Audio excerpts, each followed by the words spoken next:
Hi, my name is Roshanak and I am from the interdisciplinary dance company Rover. We are based in the Netherlands, right now working in Amsterdam in a cute little theater here. And yeah, we will be coming soon in a few days, in a week. We will be there and sharing with you actually 3 different works.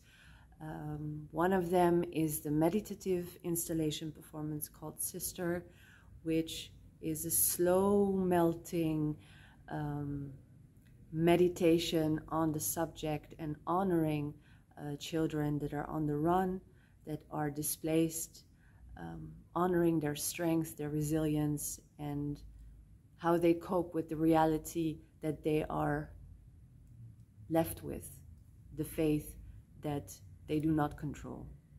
After that, you will be seeing a short fragment of the dance performance Kites, which also takes the subject of children and how they grow up in confined spaces, in refugee camps, and how they develop their universe, their dreams and hopes, and their survival instinct.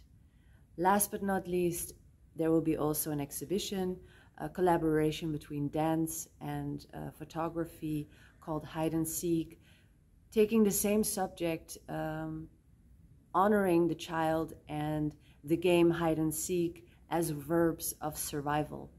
So one reason not to miss our show is if you want to stand in solidarity and to honor these children that are right now in between spaces, in between countries, waiting, running, fighting, surviving, with incredible strength. If you want to stand with us in solidarity and use that moment and space to be together, to give a voice in the form of an energy, you are warmly invited, and we would love to see you there.